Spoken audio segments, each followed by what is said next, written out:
rat motor's going in now. Okay, oil pressure sending adapter here is in. There's different ones. You can obviously go with like an electrical. This is a mechanical.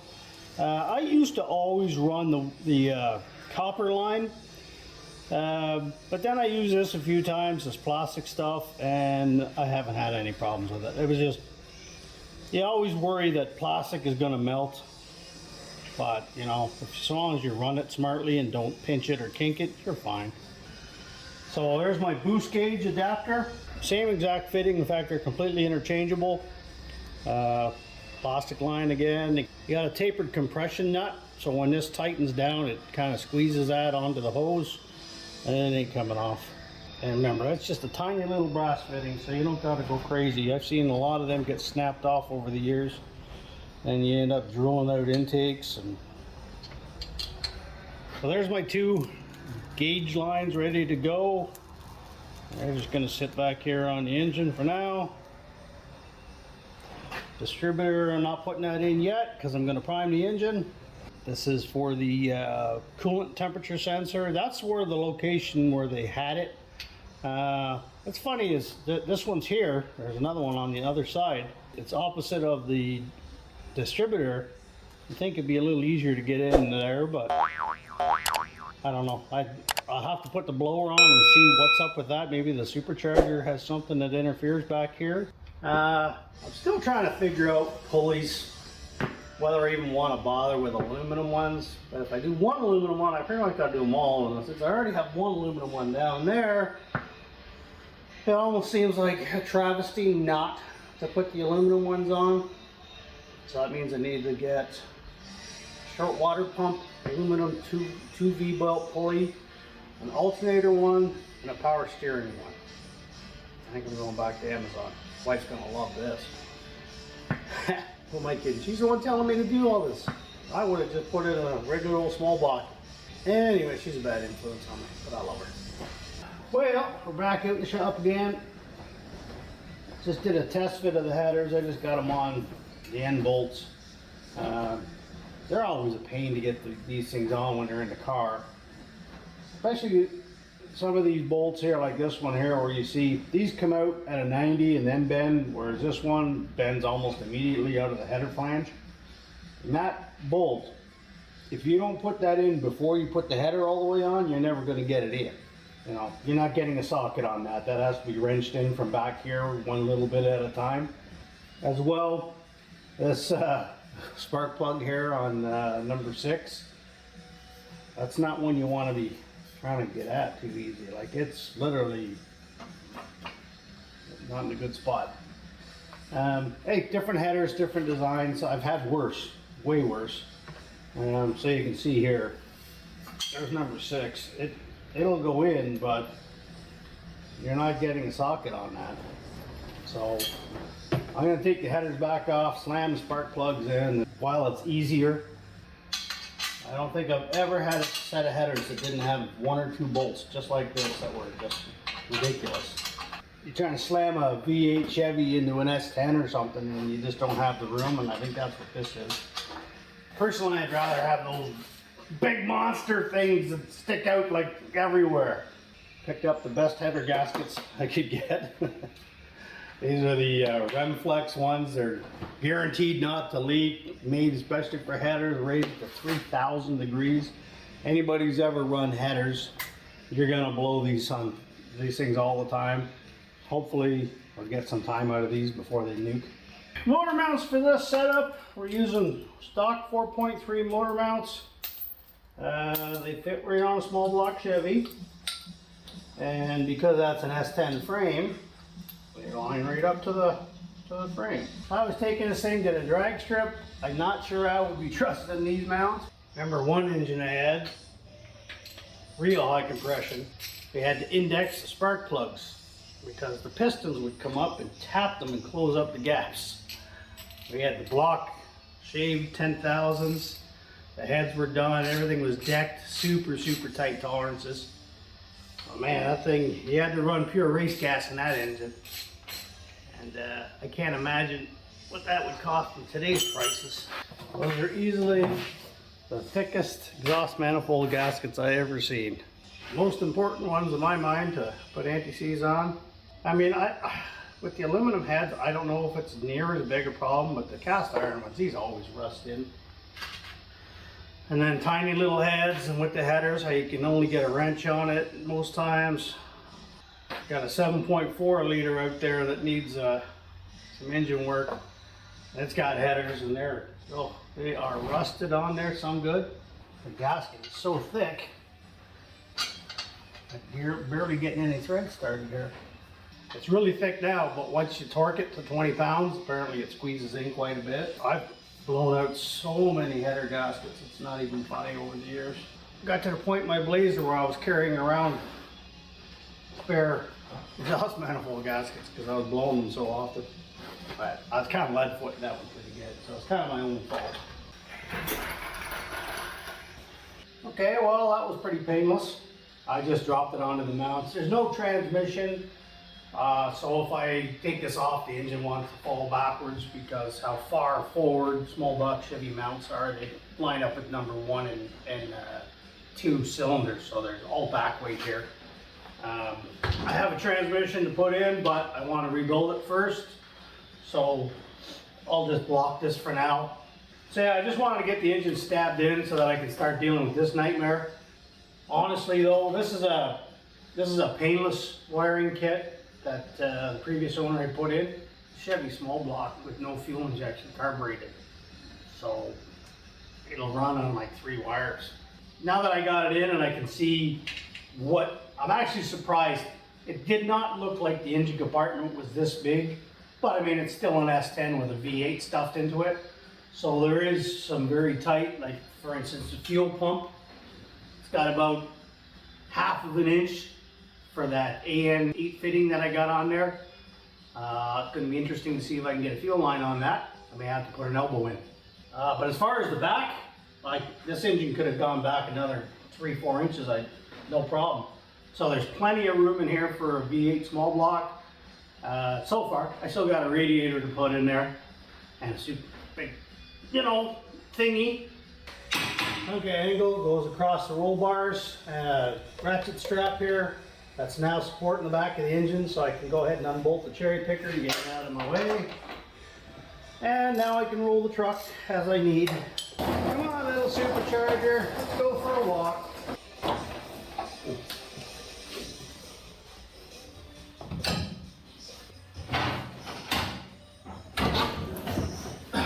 we go. Well, that's a lot of motor for a little truck. Several days later. Cleaning up from that leaky old Mopar that was here. Well, we finally got Ratty back here in her spot. And here's what I'm working on today. Trying to get an alternator and power steering figured out. Just finished putting on the short water pump. Not even bolted on this side yet. I had to go with a different water pump.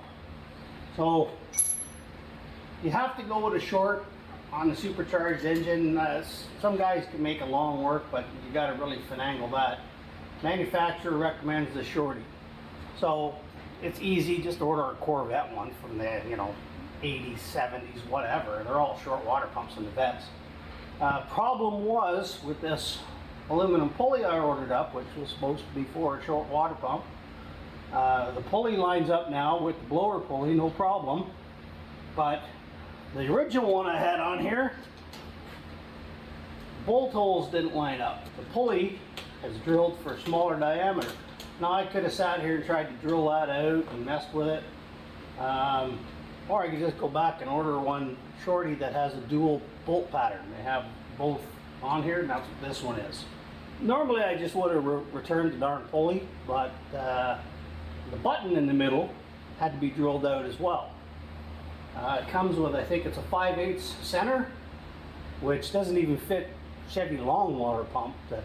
I got 5 of them here and it didn't fit anything. The bolts, the holes didn't line up, nothing lined up. So I don't know what they're making it for, but they sure weren't making it for a small block Chevy. It turned out the water pump was cheaper than buying the pulley, and so I got the pulley and bought another water pump. Now I got a spare for something else. Never know when you need another short water pump or 6 longs that I got sitting over there that are used. Also, I painted the water pump already, so I couldn't return it. And I had already drilled out the pulley for the button before I realized that the bolt pattern didn't work. So I just threw the belt and everything on here so I could make sure I got clearance from a dual V-belt pulley, which I do. The other issue I have is with a short water pump, there's 100 different alternator setups where you put the alternator over here on the driver's side. That was standard for short water pumps, standard for Corvettes, and you know, a lot of the older cars that didn't have the cylinder head drilled out, you put the alternator over here. A lot of those didn't have power steering. They're older ones anyways. And the new ones, they're down here, really crammed in down in the belly of the beast. Well, with the S10, it has a large steering box on it, and the frame is kind of narrow up front. You really can't get both in here. Unless you want to spend like $500 for a March Performance setup. I want my alternator over here where it belongs, and my power steering over here where it belongs. Obviously, the traditional passenger side mount here, you're dealing with the blower. There's no way you're ever getting that bracket on. So what I did was I went out and bought me a Proform, I think it's Proform, yeah, Proform Mini one-wire alternator. I want to say it's 75 amps, but it might only be a 50. More than enough to run this thing. All right, there's not power anything on it. No power seats, no heated seats. It's got a radio, electric wipers that I put in. Normally you wouldn't even have that. The engine itself and some lights. That's more than ample. The old days of 30 was plenty for that. It gives me a heck of a lot more room in here. And what I've got figured out is I got a stud that I need to change. This is from something else. That would go up there. Top rotor head bolt. I got a spacer I made up out of a piece of aluminum. And again, different alternators are going to have different thicknesses here. So that spacer needs to be custom made. And when I do that, with that spacer, that stud, this one lines up with the inner pulley just perfectly. I could put it up, but I'm hitting here on the blower, on the tensioner. Okay, so I end up way down here before I could actually clear that. And if it's bouncing or wobbling at all, it's going to hit. But if I go underneath, I've got all this room here. Clears the hoses, clears the fuel lines, clears the header, puts it low down out of my way. Basically about where an air conditioner would be. The other thing, an alternator bracket. This came from a kit from something else. I don't even remember. It's got a little bend in it to line it up. So from the bottom bolt on the water pump to that is perfect. I need to make a spacer for my top and get some of the right length bolts. I got to thread this, cut this off and thread it back a bit. That stud is a little too long. Threads ended about there before, so I added about 3/4 of an inch. It sticks out way more than I want, so I'm going to chop about 3/4 off.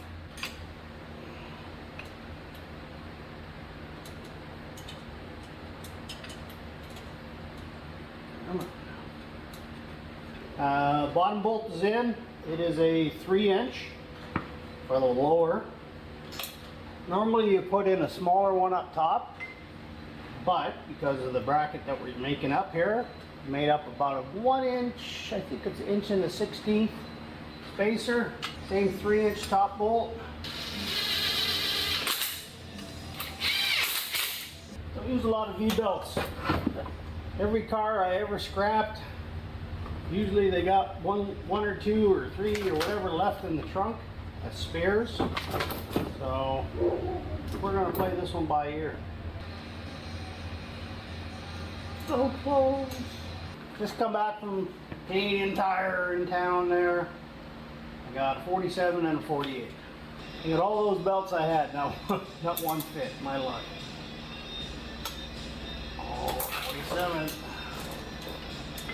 I didn't have a 46, that's the one I would have went with, but that'll work. I picked this up off Amazon. It's listed as an alternator tensioner. Consists of 2 high-end joints, they're lock nuts, and one's a left-hand thread, one's a right-hand thread, and the aluminum rod. If I go on the back of the alternator, I think if I go to the top one, I'll hit the alternator. So it's better to go to the bottom one. Just turn it out until I get lined up roughly.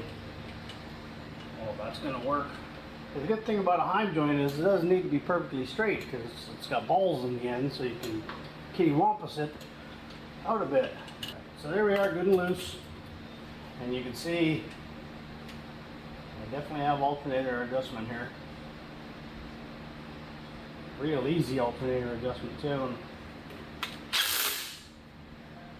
oh, that's not bad. And you just crank your lock nuts down. So who says you can't put an alternator on short water pump on passenger side? That was actually pretty easy. A stock bracket here with a few bends in it to match the alternator that I'm using. A couple of spacers. I mean, you cut them up yourself. There's nothing to them. That's 30 bucks off Amazon, $24 off Amazon for the adjuster.